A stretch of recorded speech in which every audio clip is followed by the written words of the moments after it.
हमारी फूड का, जो ह्यूमन फूड का है वो है लिपिड्स। लिपिड्स जो है इनको कहा जाता है सोर्स ऑफ एनर्जी। इनको क्या कहा जाता है? Source of energy.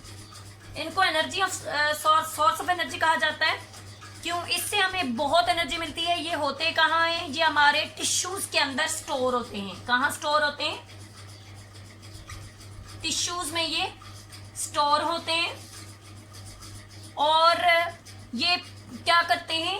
फैट्स को इंक्रीज कर देते हैं, चिकनाई को बढ़ा देते हैं, मोटापे को बढ़ा देते हैं।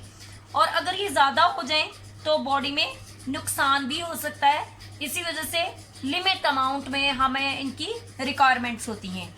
लिपिड्स जो है, जैसा कि मैंने अभी आपको बताया कि लिपिड्स क्या होते हैं? फैट्स होते हैं। लिपिड्स फैट्स हैं। तो इनके जो इसके दो अहम कंपोनेंट हैं लिपिड्स के, टू मेन कंपोनेंट्स हैं इसके। एक इसका कंपोनेंट है फैटी एसिड और सेकंड है ग्लाइसरोल। अच्छा, जो हम 1 kg अगर हम खाएंगे 1 kg तो लिपिड लेते हैं, अगर हम 1 kg लेते हैं तो हमें मिलती है 9 कैलोरीज पर ग्राम। 9 कैलोरीज पर ग्राम हमें मिलती हैं। अब क्या होगा? ये प्रेजेंट कहाँ पे होते हैं? ये फैटी एसिड्स और ग्लाइसरोल्स प्रेजेंट कहाँ पे होते हैं? इनकी जो प्रेजेंस है वो कहाँ होती है? मिल्क के अंदर, घी के अंदर, बटर के अंदर, मस्टर्ड सीड्स के अंदर, उसके अलावा कोकोनट ऑयल हो गया, सीरियल्स हो गए, ये तमाम के तमाम उनके अंदर होते हैं। ये करते क्या हैं? ह्यूमन बॉडी ये सेल मेम्ब्रेन्स को बनाते हैं, सेल मेम्ब्रेन्स को बनाते हैं, न्यूरॉन्स को बनाते हैं, सेल्स को बनाते हैं।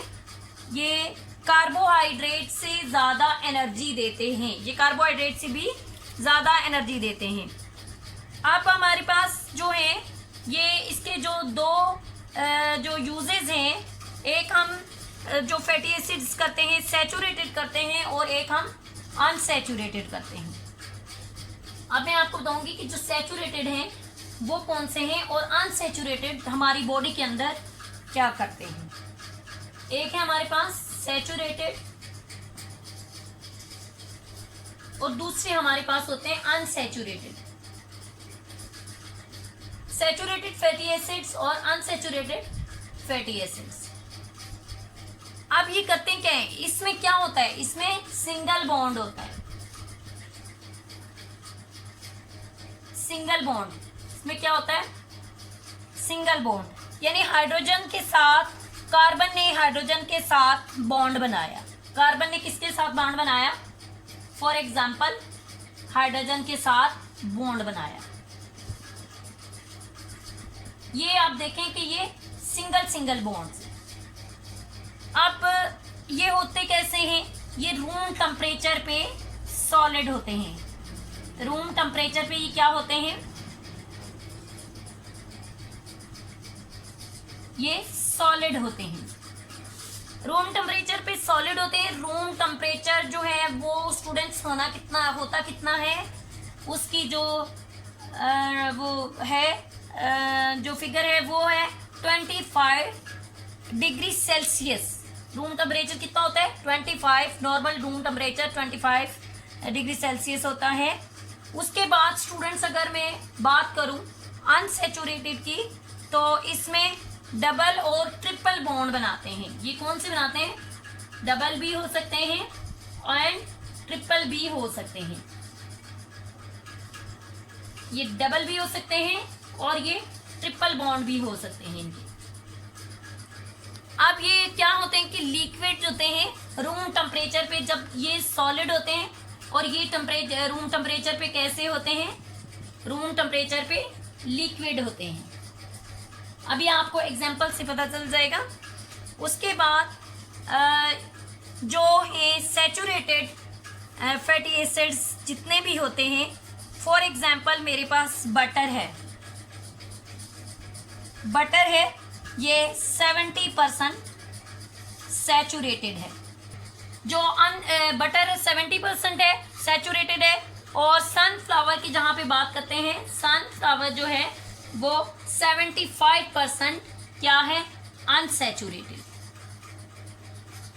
आप ये देखें कि अगर ये 70% सैचुरेटेड है तो इसमें अनसैचुरेटेड कितना होगा, इसमें कितने होगा, 30%। कितना होगा, 30% अनसैचुरेटेड बटर के अंदर बाकी जो मटेरियल होगा, जो इंग्रेडिएंट्स होंगे, जो प्रोटीन होगी, इसके अंदर 75 है अनसैचुरेटेड, तो इसके अंदर कितना होगा, सैचुरेटेड कितना होगा, 25% सैचुरेटेड होगा। आप देखें कि सैचुरेटेड जो है इसका ज़्यादा इस्तेमाल कोलेस्ट्रॉल लेवल को बढ़ जाना है। इसका जो बहुत ज़्यादा अगर हम यूज़ इंक्रीज़ करेंगे, बहुत ज़्यादा इंक्रीज़ करेंगे, इसकी खाएंगे ज़्यादा, तो क्या होगा, कोलेस्ट्रॉल लेवल बढ़ जाएगा।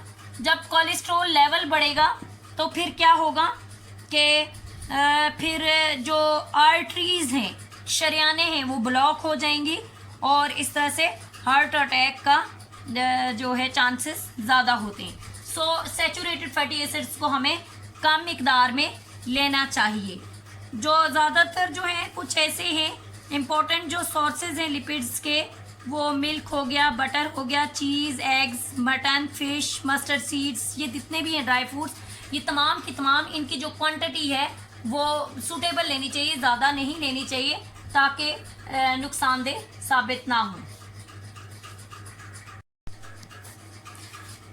थर्ड है हमारे पास प्रोटीन्स। ये third component of human food है और तकरीबन इसकी 50,000 टाइप्स जो है, 50,000 टाइप्स हमारे बॉडी के अंदर प्रोटीन मौजूद होती है। फिर हम इनको किस तरह लेते हैं, हम लेते कैसे प्रोटीन को, डिफरेंट सोर्सेज से लेते हैं।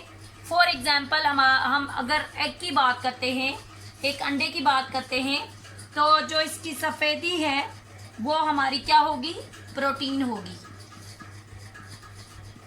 वाइट पार्ट क्या होगा, ये प्रोटीन होगा। और जो यॉक के अंदर से जो जर्दी है, जिसको जो जर्दी होती है, यॉक जो होती है हमारे पास, वो क्या होती है, वो लिपिड्स होती हैं।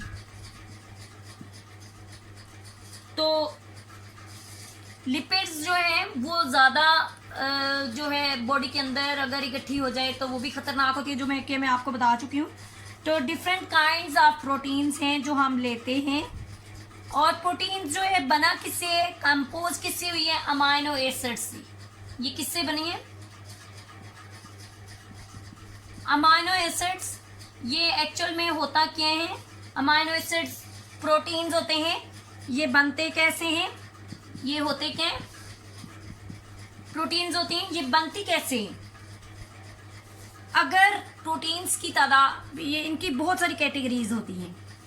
जब बहुत सारी कैटेगरीज कंबाइन होंगी, इनकी कैटेगरीज कंबाइन होंगी, तो वो क्या बनाती हैं,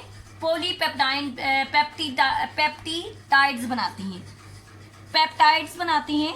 जब पॉलीपेप्टाइड्स ये बना लेती हैं, जब पॉलीपेप्टाइड्स बन जाती हैं तो फिर क्या होता है कि लंबी लंबी चेनें बन जाती हैं इनकी। जब लंबी चेन बनेगी तो फिर क्या बनेगी, फिर प्रोटीन बन जाएगी, जिसको हम कहेंगे अमाइनो एसिड। तो उसके अलावा इसके सोर्सेज कौन से हैं, सोर्सेज इसके आपको पता है कि एग है, मिल्क हो गया, बाकी जो है तमाम की तमाम मीट, चीज़, ये तमाम की तमाम होगी, प्रोटीन्स होगी हम जो लेते हैं। और 1 ग्राम प्रोटीन जो है, 1 ग्राम प्रोटीन के अंदर कैलोरीज कितनी होंगी, 4 जो किलो कैलोरीज होंगी, 4 किलो कैलोरीज होंगी इसके अंदर। अब प्रोटीन जो हैं ये तमाम की तमाम essential components of the cytoplasm membrane organelles और दे आर, ये 4th चैप्टर में आपने पढ़े भी हैं। They are also the major components of muscles, ligaments. Ligament क्या होता है? एक स्ट्रॉन्ग सी टिश्यू होता है जो एक हड्डी को दूसरी हड्डी के साथ जोड़े रखता है। और उसके बाद टेंडन्स हैं, टेंडन्स भी बोन्स को मूव करवाते हैं। So we use proteins for growth. Many proteins play role as a enzymes, and different sources are, I have told you that meat, eggs, grains, dairy products, legumes, milk and also cheese. Next जो हमारे पास topic है minerals, जो कि 4 component है food, human food का। उसके minerals जो हैं इनऑर्गेनिक एलिमेंट्स होते हैं, और ये कहाँ पे होते हैं? अर्थ के अंदर होते हैं, और इनको बॉडी के अंदर नहीं बनाया जा सकता।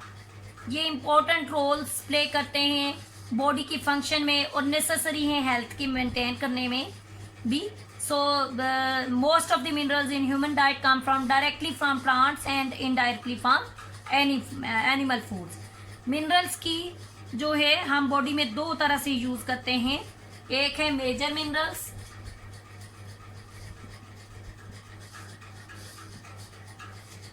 एक मेजर मिनरल्स हैं, और दूसरे हैं हमारे पास ट्रेस मिनरल्स।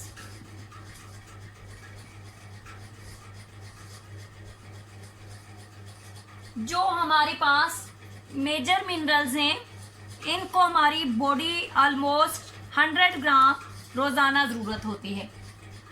एवरीडे कितने होती है? 100 ग्राम्स। 100 ग्राम्स मेजर मिनरल्स की हमारी बॉडी को ज़रूरत होती है। जबकि जो ट्रेस मिनरल्स होते हैं वो हमारे पास हमें जो है एवरीडे 100 से लेस देन 100 ग्राम, लेस देन 100 ग्राम्स। तो फिर हम क्या करते हैं कि रोल जो है इनका ह्यूमन बॉडी के अंदर वो डिफरेंट तरीके से होता है, क्योंकि ये originate in the earth and can not be made in the body. So they play important role in various functions and necessary to maintain health. चलिए स्टूडेंट्स, आप मेरे साथ छुट्टी की दुआ पढ़ें। सुब्हानकल्लाहुम्मा व बिहम्दिका व नशहदु अन ला इलाहा इल्ला अंता नस्तगफिरुका व नतूबु इलैका।